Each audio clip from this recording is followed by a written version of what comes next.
بسم اللہ الرحمن الرحیم۔ السلام علیکم۔ انالیسس راؤنڈ اپ کے ساتھ آپ کا میزبان چودھری مبشر۔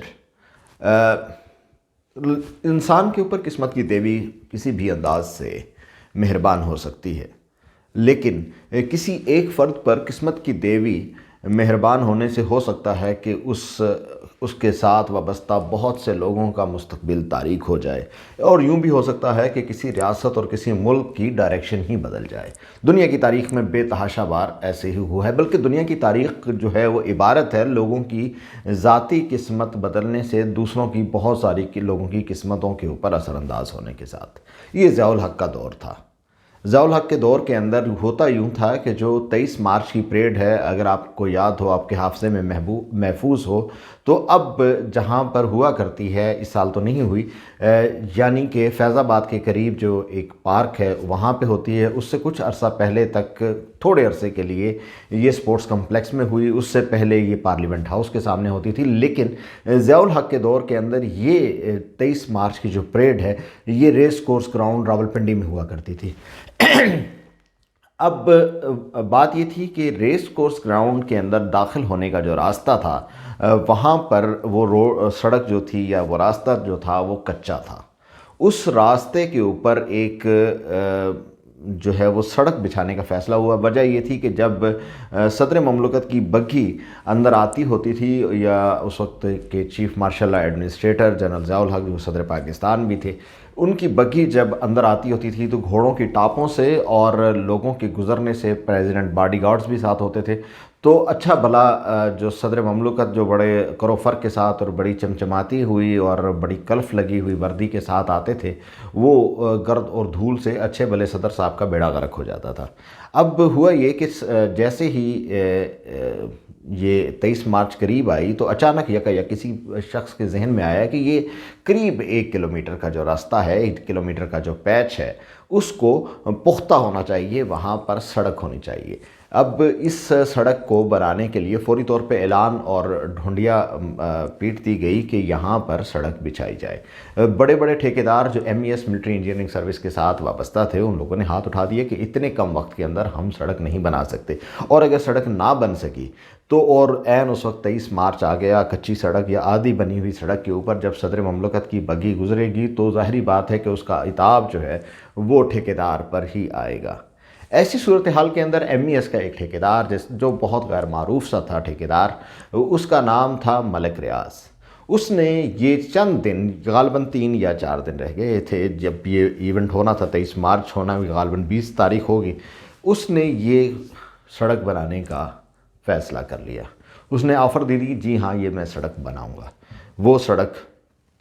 بنانا شروع کی، اور حیرت انگیز طور پر 23 مارچ کی پریڈ سے پہلے ملک ریاض حسین نے یہ سڑک تکمیل تک لے گئے، یعنی کہ تکمیل کر دی سڑک کی، اور ملک ریاض حسین کی بنائی ہوئی اس سڑک کے اوپر بخیر و عافیت جنرل محمد ضیاء الحق کی بگھی جو تھی وہ گزر گئی۔ اب اس سڑک کی وجہ سے، لیکن یہ سڑک بننا جو تھا یہ ملک ریاض حسین کی زندگی کے اندر ایک ٹرننگ پوائنٹ تھا۔ ایک عام سا ٹھیکیدار جس کی رسائی بمشکل MES کے چھوٹے موٹے ٹھیکوں تک ہوتی تھی، اب اس کے اس بڑی چھلانگ کے باعث اس کی رسائی جنرل محمد ضیاء الحق یعنی کہ ایوان اقتدار کے اعلیٰ ترین منصبوں تک ہو گئی۔ یہ کہانی یہاں پر نہیں رکتی، اس کے باوجود بھی کہ ملک ریاض جو تھے وہ بہت بعد تک منظر عام پر نہیں آ سکے، لیکن کہانی یہاں پر نہیں رکتی، کہانی اس سے تھوڑا سا آگے چلتی ہے۔ ملک ریاض حسین نے اپنی محنت، اس کے اندر جہاں منفی پہلو ہیں وہاں پہ ان کی کمٹمنٹ یا ان کی محنت یا وہ کچھ کام کو کر جانے یا ڈیر کر جانے کے حوالے سے ان کی شخصیت کا حصہ ہے، انہوں نے یہ کر دیا۔ ملک ریاض حسین کا دوسرا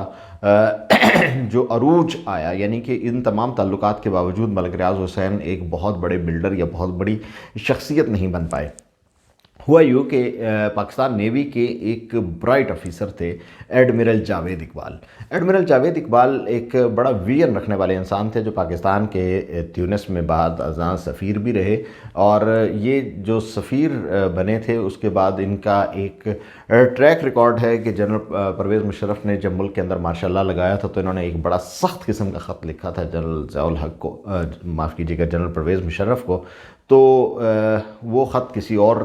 ایپیسوڈ میں ہم اٹھا رکھتے ہیں. فی الحال میں آپ کو بتا رہا ہوں کہ ایڈمرل جاوید اقبال جو ہیں انہوں نے یہ سوچا کہ راولپنڈی کے اندر پاکستان بحریہ کی جو رہائش گاہیں ہیں وہ موجود نہیں ہیں. کرائے کے مکانات میں بحریہ کے افیسر یا اس طرح رہتے ہیں, ان کے پاس ذاتی رہائش گاہیں ہونی چاہیے. اور انہوں نے تو ایک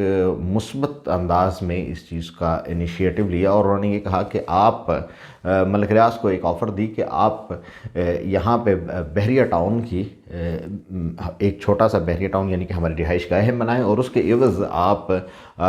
ہمارے پاس سے جو بحریہ کے ریسورسز ہیں اور نام ہے اس کو استعمال کر سکتے ہیں. حیرانی کی بات یہ ہے کہ میرا خیال ہے, اور اس کے اوپر ظاہری بات ہے کہ میری دسترس نہیں ہے ابھی فی الحال, کہ بحریہ ٹاؤن کے پریزیڈنٹ کا نام جو اولین پریزیڈنٹ تھے, اب مجھے نہیں معلوم کہ آج بھی آن دا پیپرز جو ہے وہ نام موجود ہے یا وہ ہٹا دیا گیا, لیکن بحریہ ٹاؤن کے پریزیڈنٹ کا نام ملک ریاض نہیں بلکہ ایڈمرل جاوید اقبال تھا. یہ ایک کارروائی تھی جس کے ساتھ ملک ریاض جو تھے ان کو بحریہ کا ایک ٹائٹل مل گیا, بحریہ ٹاؤن کو یوز کرنے کا ٹائٹل مل گیا ایڈمرل جاوید اقبال کی بدولت. اس کے بعد پاکستان کے اندر وار آن ٹیرر سٹارٹ ہوئی, اور وار آن ٹیرر کے ساتھ ہی پاکستان کے اندر ریسورسز جو تھے وہ آنا شروع ہوئے. پاکستان کے اندر اس حوالے سے وار آن ٹیرر کے حوالے سے کولیشن سپورٹ فنڈ اور دیگر طریقوں سے پیسہ آنا شروع ہوا, اور اس پیسے کی بدولت پاکستان کے اندر